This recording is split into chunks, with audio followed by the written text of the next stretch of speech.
La semana pasada, he estado hablando sobre el rasgo o la característica que debe de tener un verdadero creyente.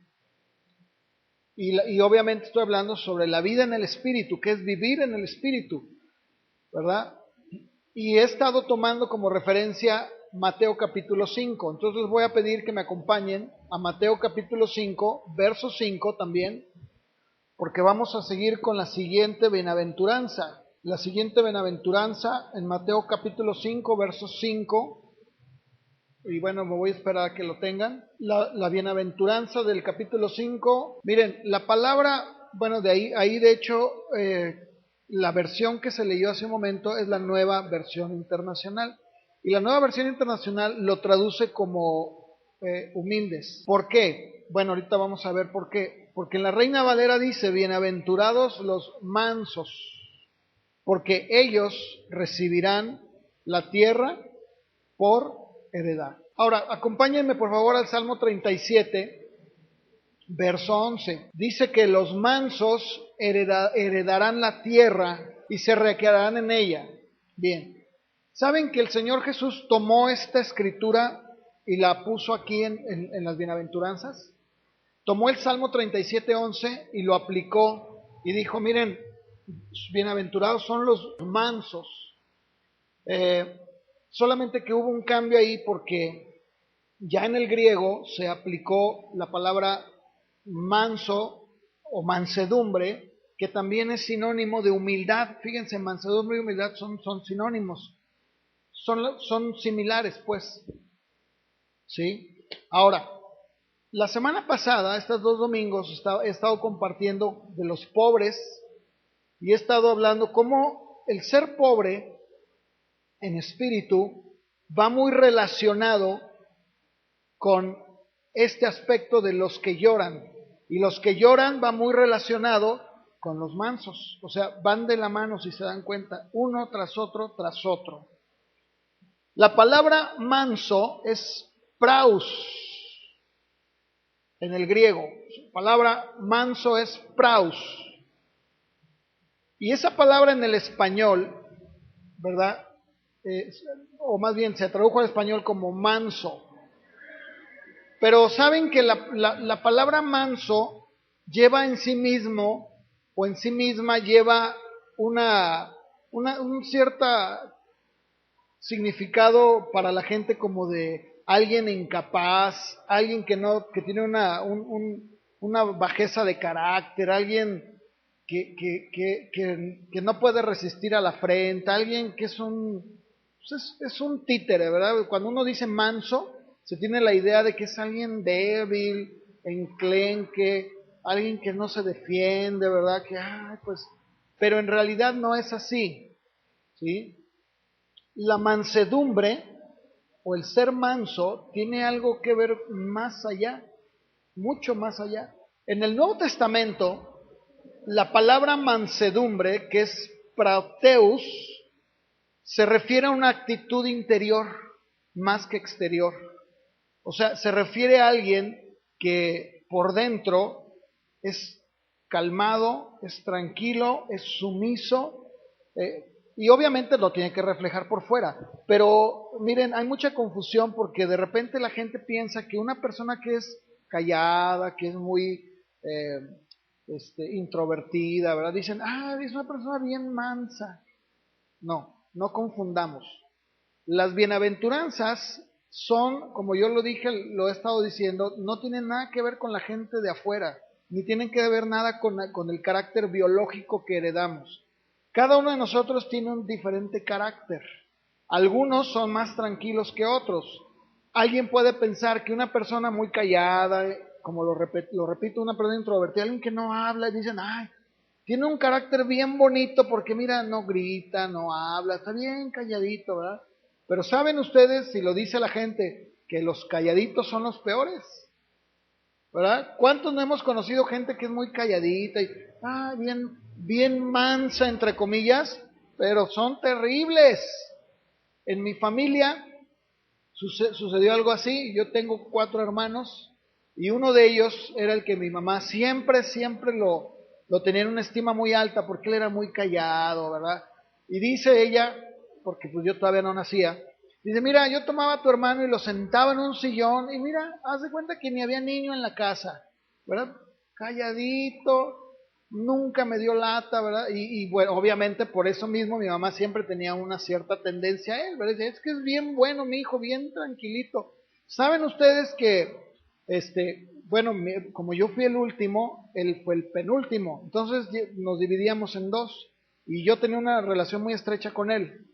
Y saben que él era tremendo, yo creo que fue peor que los cuatro, pero mi mamá, hasta la fecha, ¿verdad? Sí me dice, no, mi hijo fulano, no, bien, bien, bueno. Pero ella, hasta un día, ya siendo un hombre, que él dio su testimonio, mi mamá se quedó con la boca así como, ¿verdad? Como la cajuela cuando una cajuela del carro se cae, ¿verdad? Se desmonta, así, ¿verdad? ¿Qué? ¿Cómo es posible, verdad? Bueno, así es. Y yo creo que ustedes también en su familia o han conocido gente que son muy callados y la gente dice, es bien manso, bien tranquilo. Cuidado. Yo he conocido gente así que son bien perversos, bien tremendos, ¿no? Entonces, no tienen, no está hablando de eso. Pero fíjense que también la palabra praus en el griego tiene otro significado. En la cultura griega, la palabra praus se usaba con referencia a algún animal que había sido domesticado y que estaba acostumbrado a obedecer las palabras de mando. Alguien que había aprendido a obedecer, ¿verdad?, de manera muy clara, alguien que, o más bien un animal que aceptaba el control sin ningún tipo de miramientos, ¿verdad? Yo creo que todos nosotros podemos entender esto, porque hemos ido al circo, hemos visto en la tele que hay leones, tigres, hay panteras, animales salvajes, ¿verdad? Y están domesticados a la orden del domador, hacen lo que quieren, ¿verdad? Bueno, la palabra praus, que se usa aquí en el griego, también tiene ese significado. Pero ¿qué quiere decir eso? ¿A poco Jesús estaba diciendo que aquellos que se imponen en su carácter y dicen, no, no, no, no voy a dejar de tomar y yo me lo impongo? No está hablando tampoco de eso. Lo que está diciendo es aquella persona que está totalmente bajo el control de Dios y que solamente en el servicio hacia Dios encuentra la perfecta libertad y en hacer su voluntad. Eso es lo que está diciendo esta palabra. Alguien que está en una completa rendición a Dios y le dice, Señor, yo estoy sometido a tu voluntad, como si fuera un animal domesticado. ¿Sí me explico? Porque Jesús jamás va a imponernos nada. Ahora, por el otro lado, el cristianismo tampoco es domesticar a nadie. Es más, creo que ese es el problema, que desgraciadamente se ha tratado de cambiar el cristianismo en una religión, en donde se tratan de imponer leyes de tal manera que el cristiano va y cumple. Dice, voy, cumplo y ya nos vemos, aunque entre semana hace de su vida un cacahuate. ¿No es cierto? Eso es algo terrible. Y eso no es lo que Jesús está diciendo. Jesús está hablando de alguien que es controlado por sí mismo, por de su propia voluntad, hacia una autoridad superior, que en este caso es Dios, que dice, Señor, yo estoy controlado por ti. ¿Sí? Esa es la segunda definición de esta palabra. Pero saben que también esta palabra tiene otra definición que los griegos usaban, que es praotes. Praotes significa o quiere decir alguien que tiene una humildad suficiente para aprender cuando está en un error. Fíjense qué importante, ¿verdad? Es el que una persona, en la cultura griega decían de un praote, alguien que era capaz de poder someterse y humillarse y decir, voy a aprender de ti. Miren, esto lo aplicaban mucho los filósofos, porque ellos tenían discípulos. Incluso uno de ellos les llegó a decir a sus pupilos, no me cabe la menor duda de que ustedes serían excelentes alumnos si no estuvieran convencidos de que ya lo saben todo. A ver, lo voy a repetir. Él les decía, no me cabe la menor duda de que serían excelentes alumnos si no estuvieran convencidos de que creen que ya lo saben todo. ¿De qué está hablando? Le estaba diciendo este maestro, miren, no me cabe la menor duda de que todos ustedes serían excelentes. ¿Saben cuál es su problema? Que creen que lo saben todo. Y una persona que cree que lo sabe todo o que no escucha el consejo es una persona soberbia, es una persona orgullosa, que dice, no, bueno, yo sé mejor y yo soy Juan Camaney. ¿Sí? Eso es lo que está hablando esta palabra también. Una persona que no solamente alcanza su verdadera humanidad, sino que está consciente de que es un ser mortal y que Dios es el creador y que sin Dios no puede hacer nada. Eso es lo que quiere decir praotes. Alguien que reconoce y dice, maestro, enséñame, hago a un lado mi conocimiento, hago a un lado mis pretensiones, todo lo que yo creo, lo hago a un lado y me pongo a tus pies para que tú me enseñes. Fíjense qué importante es esta palabra, todos los significados que tenía, que para nosotros podría sonar un poco así medio raro porque no estamos acostumbrados a eso, la verdad, ¿sí? Así que miren, para entrar ya a la palabra, estoy dando algunas definiciones nada más. La bienaventuranza la podríamos traducir completa de esta manera, lo voy a decir. La bienaventuranza del que se indigna siempre a su debido tiempo, por la causa debida y no al contrario, y que tiene un control porque él mismo está bajo el control de Dios.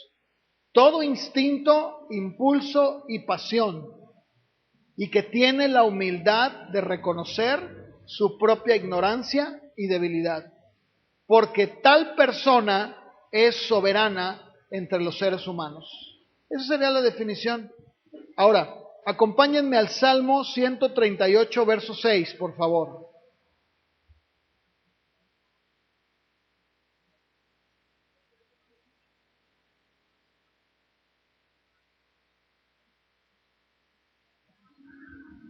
Salmo 138, verso 6. Sí. ¿Qué es lo que dice? El Señor es excelso y Él atiende ¿a quién?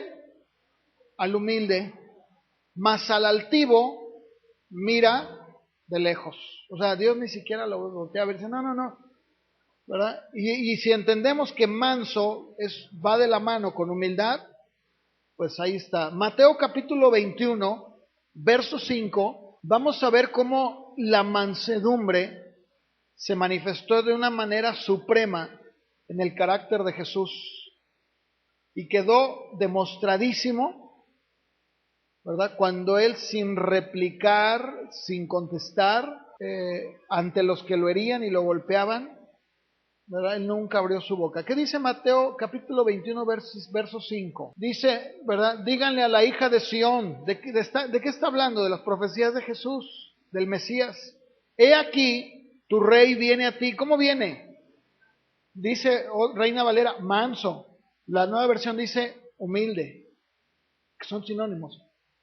Dice, y sentado sobre una asna, sobre un pollino. Acompáñenme a Mateo 11, capítulo 11, versos 29 y 30. Mateo capítulo 11, versos 29 y 30. Jesús dijo de sí mismo, lleven mi yugo sobre ustedes y aprendan de mí que soy manso y humilde de corazón, y hallarán descanso para sus almas, porque mi yugo es fácil y ligera mi carga. ¿Sí? ¿Se dan cuenta cómo el Señor Jesús tenía este rasgo en su carácter? Era alguien manso, con todo lo que acabo de hablar de las definiciones. Los mansos son personas que no se resienten ante la adversidad, ya que aceptan todo como un efecto del sabio y amoroso propósito de Dios para ellos. De tal manera que una persona mansa, que es mansa, pero bajo el punto de vista de Dios, es una persona que también tolera las injurias, que también tolera que le digan un montón de cosas, que tolera que hablen de él y que lo critiquen, lo tolera, dice, no hay problema. Miren, vamos a 2 Samuel, si me acompañan por favor, y les voy a más o menos a dar un contexto de este verso, porque resulta que el rey David, pues, es expulsado del palacio, nada menos que por su hijo Absalón, ¿verdad? Y cuando él se va, dice que todos los que estaban con él iban saliendo, iban desfilando. Pero llega un momento en el que el rey, porque era el rey, va llegando a un lugar, y ahí en 2 Samuel 16:11 nos dice algo muy interesante. Fíjense, viene este hombre que era familia, pariente de Saúl, ¿verdad? Del rey Saúl. ¿Y qué es lo que empezó a hacerle a David? ¿Verdad? Lo empezó a maldecir, le empezó a aventar de tierra, le empezó a decir de injurias, dijo, mira, tú eres un ladrón, homicida, por eso te pasa lo que te pasa. Mira, ya ves, por ser tan malvado con Saúl, lo que Dios te está regresando el mal, ¿verdad? Pero una persona mansa no se defiende, dice, no, está bien, que digan lo que quieran, no hay problema, ¿verdad? ¿Qué dijo David de esa persona? Sus allegados le dijeron, David, ¿quieres que vaya y lo... ¿verdad? Si ustedes leen la historia, dice que uno de sus allegados le dijo, rey, David, ¿quieres que vaya y mate ese perro, verdad? Que no te ande ofendiendo. No, déjenlo, no hay problema. También en el libro de Números, capítulo 12, verso 3, encontramos a otra persona que la Biblia nos habla de él, que fue uno de los más grandes líderes y legisladores que el mundo, no solamente el pueblo judío o el cristiano, sino el mundo, tienen un concepto muy alto por todo lo que nos heredó. O sea, no fue cualquier cosa lo que este hombre hizo, ¿verdad? Él le aportó al mundo nada menos que muchas de las bases para las leyes que el día de hoy tenemos en nuestra sociedad. Y me estoy refiriendo nada menos que a Moisés. ¿Qué dice la Biblia en el libro de Números, capítulo 12, verso 3 sobre de él?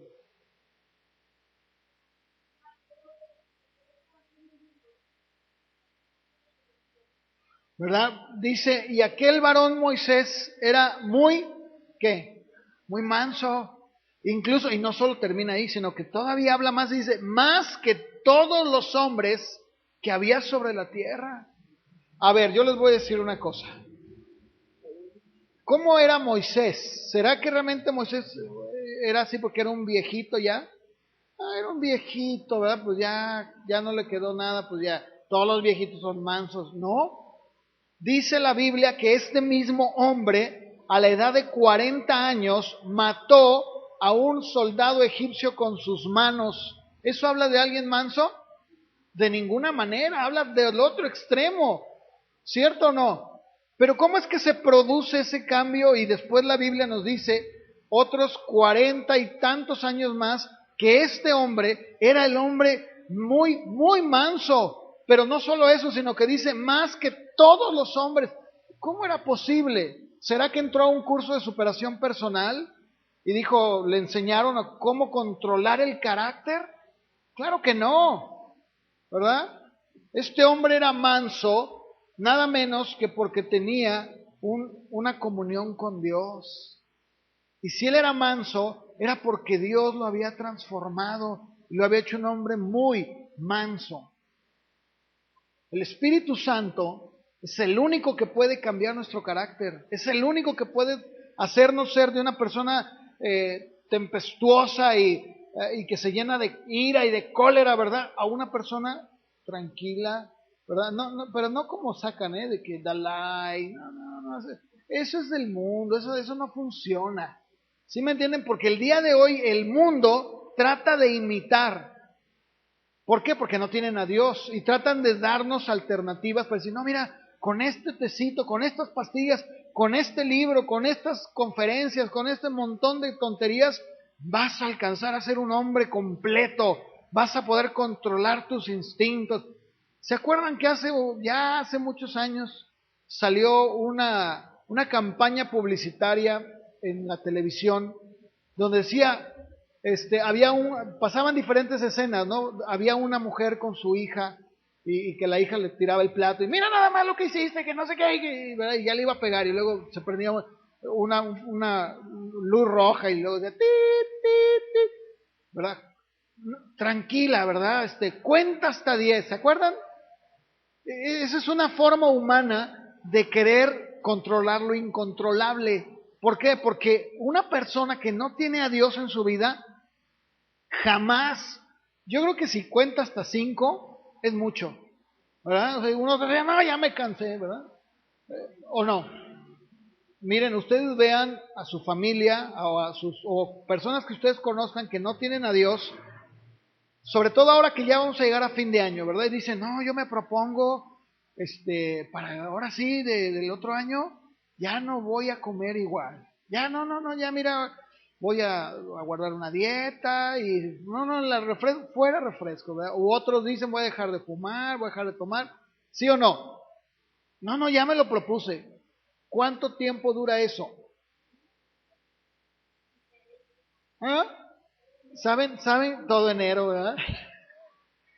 ¿Saben ustedes? Yo estaba escuchando que la mejor temporada para los gimnasios, así como para los papeleros, ¿verdad? Es septiembre, para los gimnasios es enero, porque se llena la gente, hombre, ¿verdad? Todo el mundo va y paga su inscripción y, no, yo voy a entrar y voy a estar viniendo todos los días y sí es cierto, ¿verdad? Duran una semana, dos y ya llegan a tener, ay, híjole, no, hombre, ya me cansé. ¿Verdad? Bueno, total, a los 3 meses, ¿qué fue de ese deseo tan grande? Se esfumó, se fue, ¿verdad? No hay nada. ¿Por qué? Porque el hombre jamás va a poder reemplazar al Espíritu de Dios, que es el que puede regenerar, que es el que puede transformar, que es el que puede limpiar y es el que puede moldear nuestra vida. Es el único, no existe otro. Y aquí está una prueba viviente. Moisés era un hombre iracundo, ¿sí? Él era un hombre iracundo, sin embargo, ¿verdad? Fue un hombre que llegó a ser manso. Miren, vamos por favor a Proverbios capítulo 16, verso 32. Proverbios capítulo 16, verso 32. Mejor es el que tarda en airarse que el fuerte. Y luego fíjense, sigue diciendo, y el que se enseñorea, ¿qué es enseñorearse? Aquí la Biblia cuando habla de enseñorearse habla de tomar control, de sujetar, de gobernar. Dice, y el que se enseñorea de su espíritu, o sea, que lo controla, que el que toma una ciudad. Fíjense. O sea, es mejor, dice Proverbios, el que se tarda en airar que el fuerte. Y el que toma, ¿cómo dice en la versión internacional? No sé si alguien la tiene por aquí. ¿Cómo dice? Dice, es mejor el que se domina a sí mismo. Ahora, yo les dije en la mañana en la clase, los que estaban en la clase, les dije, a ver, ¿cuál es el mayor enemigo que tenemos? No es el diablo. Ellos decían, miren, eso de que, ay, es que el diablo me hace que yo actúe así, ¿verdad? Eso de que le echan la culpa al diablo de todo lo que hacemos, eso, ¿saben qué es? Eso es una falta de responsabilidad y el querer salirnos por la tangente de lo que nos corresponde. ¿Sí o no? ¿Verdad? Como aquellos que le echan la culpa a los demonios porque dicen, es que yo soy así porque mi padre era un alcohólico. Ah, qué chistoso. ¿Verdad? ¿Y por qué si tu papá era bien listo, por qué no eres tú bien listo? A ver. Me acuerdo que una vez platicaba con un pariente, ¿verdad? Me decía, no, es que mi papá era alcohólico y yo por eso era alcohólico. Le dije, oye, tu papá fue bien listo y iba a la escuela y él nunca le pagaron la escuela. Él era albañil y trabajaba y él solito se pagaba el estudio. ¿Y por qué tú eres un flojonazo? Digo, ¿por qué nomás sacó eso? Eso es una forma de evadir la responsabilidad que tenemos. Y pues como el diablo no dice nada, ¿verdad? Pues quién mejor. ¿Se acuerdan ustedes de lo que pasó con Adán y Eva? ¿Qué sucede, verdad? Llega Dios, dice, bueno, ¿qué pasó? A ver aquí, ¿qué pasó? ¿Qué hubo? Ay, no, pues ¿qué dijo el hombre? La mujer que tú me diste. Ah, pues sí, ¿verdad? Y voy con la mujer y le dijo, a ver, ¿qué pasó, Eva? Pues la serpiente, ¿verdad? Pues pobre serpiente, ¿verdad? Pues esa no tenía a quien echar la culpa. ¿Qué dijo? Pues ni modo, ¿verdad? Yo tengo que pagar los platos rotos. Pero si se dan cuenta, Dios nunca dijo, ay, serpiente malvada, tú. ¿No agarró parejito? ¿Sí o no? Claro. Dice, yo lo prediqué, pero ¿cuántos domingos? A ver, digan, ¿cuántos domingos hablé de lo que siembras, lo cosechas? Ah, yo creo que fueron como 6, 4. ¿No? Se fueron 6, imagínense. Bueno, fueron 4. Y yo estuve dando ejemplos bíblicos con la palabra. Dije, miren, no, por favor, no, como la gente que luego le echa la culpa al vecindario. Bueno, ahora ya le estaba leyendo en el periódico que decían que la infidelidad, decían, los científicos dicen que la infidelidad es un gen. Y yo me moría de la risa. No, es posible. Ahora, ¿saben qué es lo que hace el hombre? El ser humano me refiero. El hombre de ahora trata de justificar todos los pecados del mismo. Y dice, ay, es que es un ladrón. No, no, no, no, no, no está enfermo. Es un cleptómano. Pobrecito, ¿verdad? Es un borracho. No, y no le digas así. Está enfermo. Está enfermo. Y ahora resulta que ya es un gen. Ahora díganme, ¿qué van a hacer todos esos hombres que andan ahí de desvergonzados? No, hombre, viva México, ¿verdad? ¿Qué le van a decir a su mujer? No, pues es que es un gen, mi amor. Pero ¿saben qué? Cuando la mujer se lo aplique a él, no le va a gustar, ¿verdad? Pues ay, híjole, no, es que no, ¿verdad? Nada más se aplica en mí. Esa es una falta de responsabilidad. Así de fácil. O sea, no le busquemos 3 pies al gato, dice el mundo, ¿verdad? Tiene 4. Bien, vamos por favor, si me acompañan, a 2 de Corintios, capítulo 10, verso 1. Porque Pablo nos habla precisamente de que la mansedumbre deben de ser el origen para poder nosotros amonestar. Miren, los corintios era una iglesia que Dios guarde la hora, ¿eh? Y miren lo que dice Pablo a los corintios, 2 Corintios 10:1. ¿Saben que la Biblia nos dice que cuando nosotros exhortamos a alguien, lo tenemos que hacer con mansedumbre? Pero por eso dejo en claro, ser manso no es ser menso. Sí, digo, lo dejo en claro, ¿verdad? Porque dicen, ay, es que no me está hablando con mansedumbre, pastor. Me habló muy duro. Bueno, espérame. Dice la Biblia que Moisés era el hombre más manso. Y sin embargo, ¿verdad? ¿Qué dice la Biblia? Airaos, pero no pequéis, ¿verdad? Yo puedo decirles de mí que yo muchas veces me he airado. Muchas veces, ¿sí? Dice, ay, pero digo, no, Señor, tengo que estar controlado por tu Espíritu Santo con esa mansedumbre. O sea, hay que ser sensato, decir, no, no, no. Uno sabe cuando ya está pasándose, ¿verdad? Dice, no, no, espérame, aquí ya, esto no está bien. ¿Por qué? Porque entonces ya estoy pecando, ¿sí? Pero Dios nos da el poder de ser mansos, sí nos lo da. Claro que sí, ¿verdad? Porque si no la Biblia entonces no lo diría. Y ahorita vamos a ver en Efesios capítulo 4, verso 2, miren lo que dice ahí sobre el cómo, qué actitud debemos de tener unos para con los otros. Efesios capítulo 4, verso 2. Porque la mansedumbre y la humildad están muy ligadas al corazón de Dios. Ahora yo les pregunto, ¿Dios se aira? Claro que sí. ¿Se enoja? Claro que sí. No soporta el pecado. Y no es, ay, bueno, es que, ay, es mi hijo, ¿verdad? Y pues lo amo. ¿Y cómo le voy a decir? No, no, no, permíteme. El Señor es toda mansedumbre, todo amor. Pero recordemos que también el amor y la mansedumbre desprenden justicia y celo.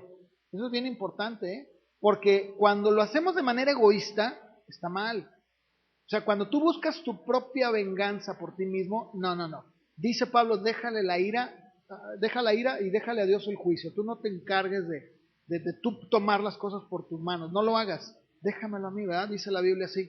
Entonces tenemos que entender que podemos sentir ese momento, pero controlado por el Espíritu Santo, de no ir más allá. En Efesios 4:2, ¿cómo dice Pablo que tenemos que sobrellevarnos? A ver,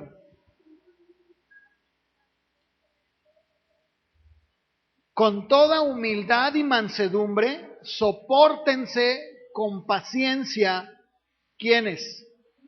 Unos a otros en amor, ¿verdad? Y luego en Colosenses 3:12, también el apóstol Pablo nos vuelve a hablar y dice, vístanse como escogidos de Dios, fíjense, santos y amados, de entrañable misericordia, de benignidad, de humildad, de mansedumbre y de paciencia. ¿Sí? En 2 de Timoteo capítulo 2, verso 25,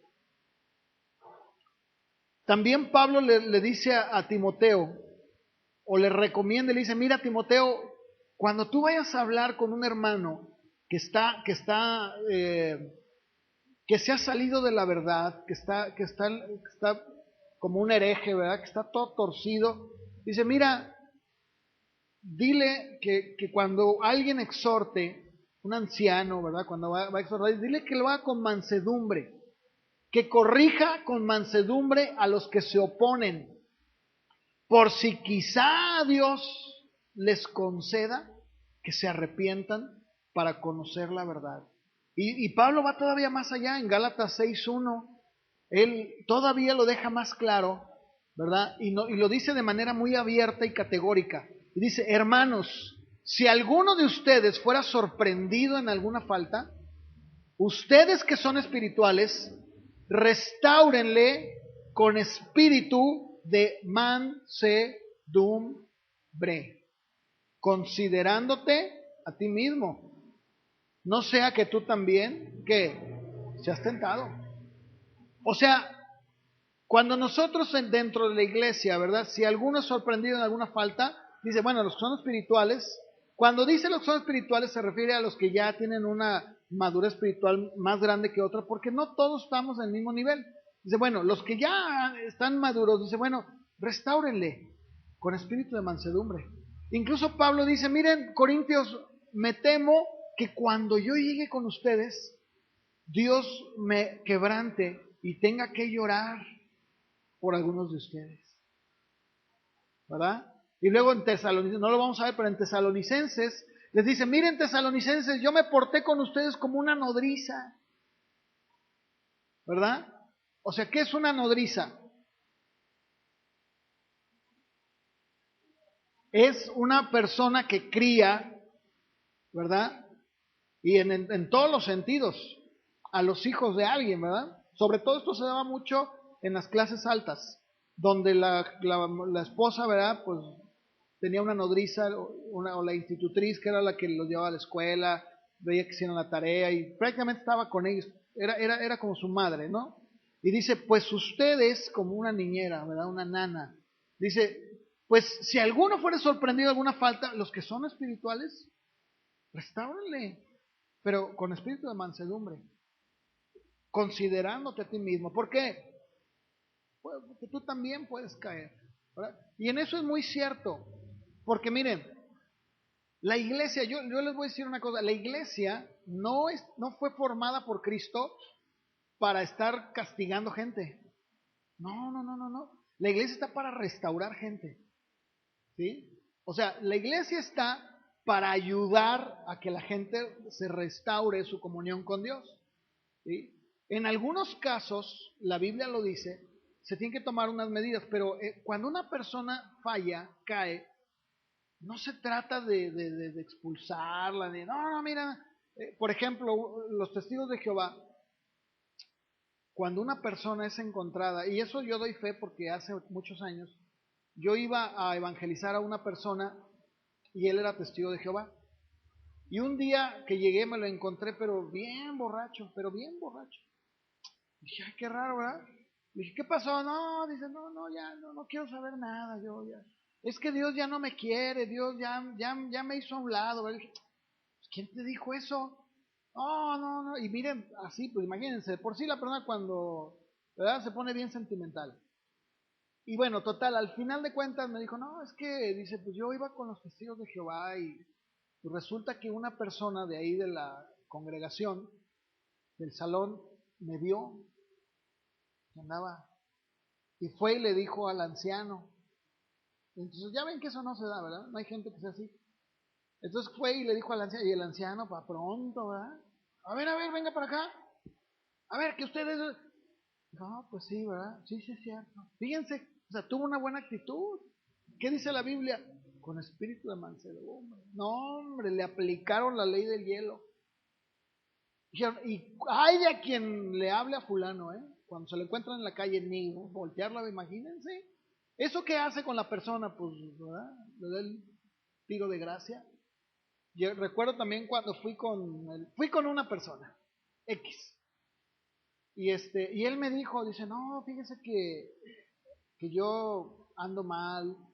Dice, fíjese que fui a la capilla, a una iglesia, pues, y pues yo iba bien mal, o sea, me sentía bien mal, me quería morir.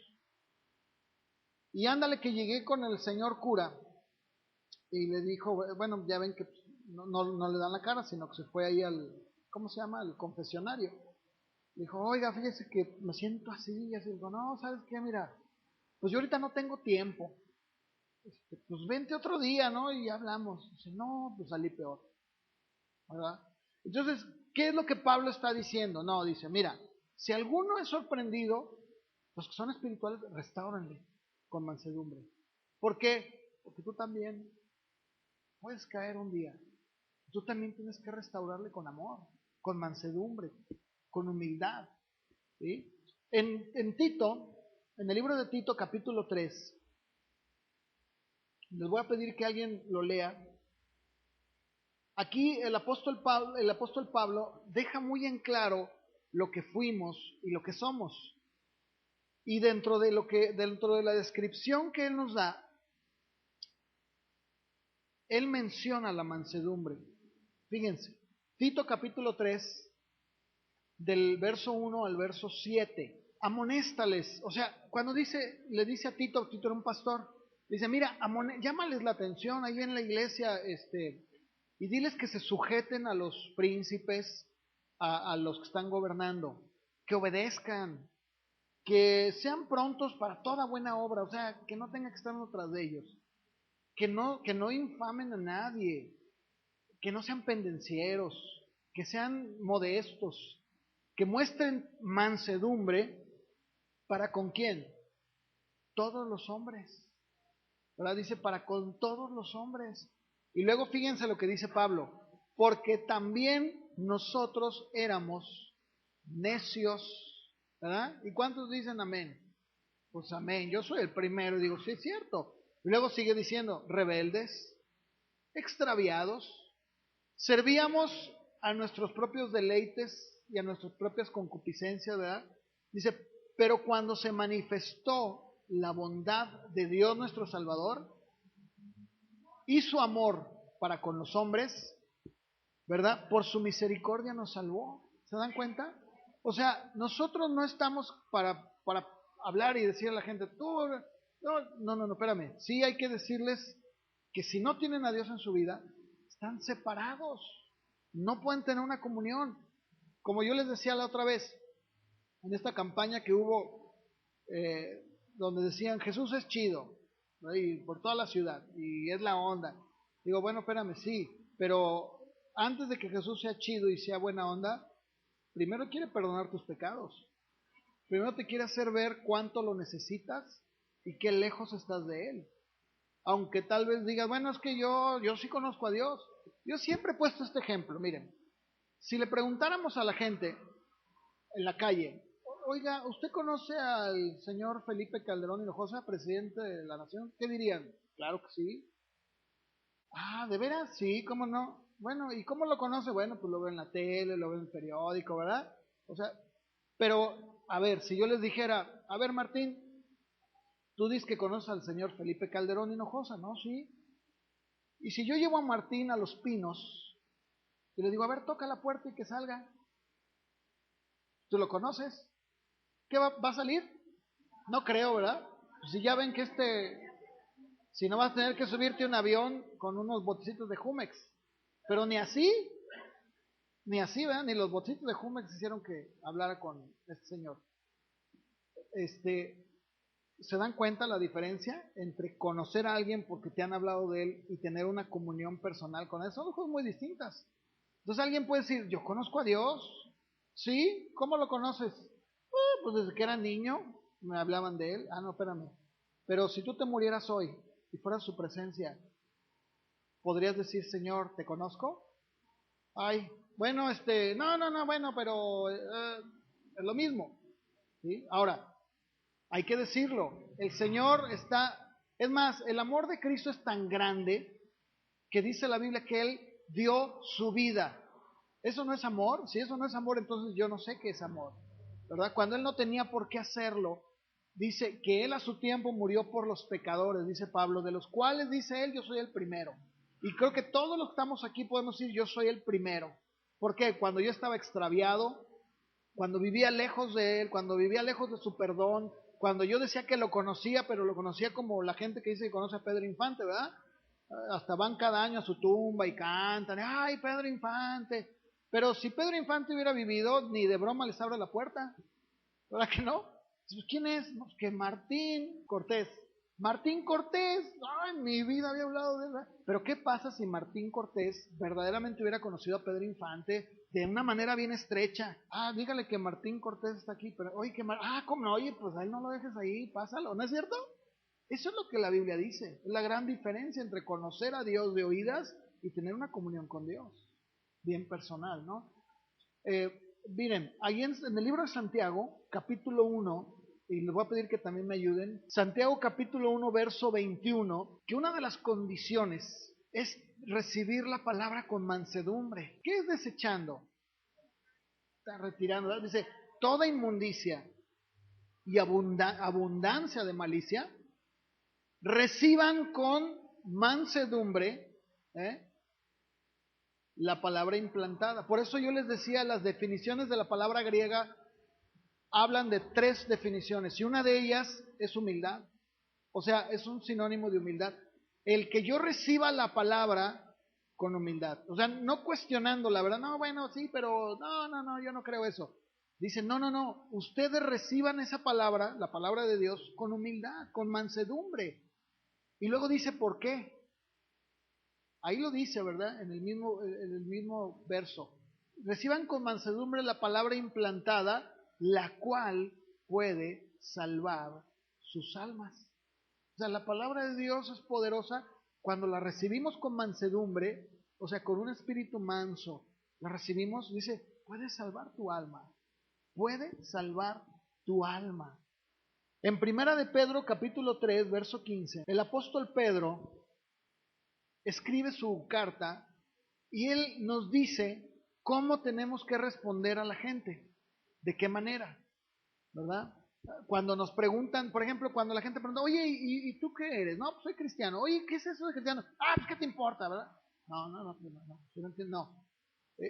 Aquí Pedro nos dice cómo debemos de hablar. Ahí en 1 Pedro 3:15 dice 1 Pedro 3:15, sino santifiquen a Dios el Señor en sus corazones, estén siempre preparados para presentar defensa con mansedumbre y reverencia ante todo el que les demande razón de la esperanza que hay en ustedes. Ahora también Santiago, en la carta de Santiago 3, verso 13 dice, ¿quién es sabio y entendido entre ustedes? Es una pregunta. Muestre por la buena conducta sus obras en sabia mansedumbre. ¿Qué está diciendo Santiago? Que necesitamos nosotros, como cristianos, mostrar nuestras buenas obras con la gente de afuera, pero con mansedumbre. O sea, la Biblia es muy clara, muy enfática en este asunto. También uno de los grandes maestros de la iglesia, Martin Lloyd-Jones, decía que la bienaventuranza del manso, o de los que son mansos, son los que heredan la tierra, porque el mundo en el que vivimos piensa en función de fortaleza, de poder, de capacidad, de seguridad en sí mismo, de agresividad. Así es como el mundo entiende el conquistar y poseer. O sea, en cuanto más afirma uno su personalidad y manifiesta lo que eres, más pone uno en evidencia el poder y la capacidad de lo que posee. Y es más probable que uno triunfe y progrese. Estoy hablando en el mundo. Pero sin embargo el Señor rompe con este esquema. Y Él dice, bienaventurados los mansos, porque ellos recibirán la tierra por heredad. Y una vez más, se nos recuerda que el cristiano es completamente diferente al mundo. Es totalmente distinto en calidad, en esencia. Es un hombre nuevo. Es una nueva creación, dice Pablo en 2 Corintios 5:17. Pertenece a un reino que es del todo diferente.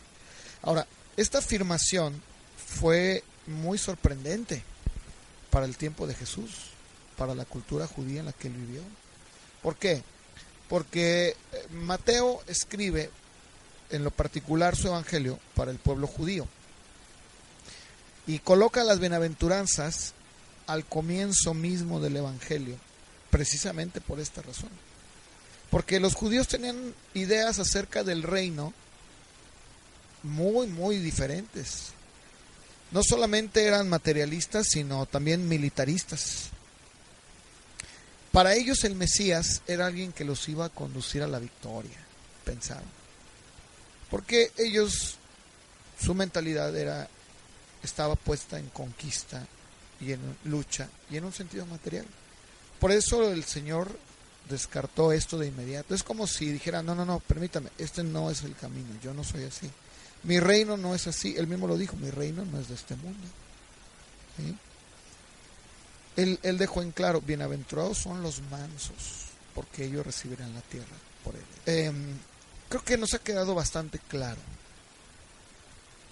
que el día de hoy, lejos de pensar como una iglesia que conquista, que domina al mundo, debemos entender que el Señor no estaba pensando en esos términos, sino más bien en lo que acabo de comentar, lo que acabo de hablar.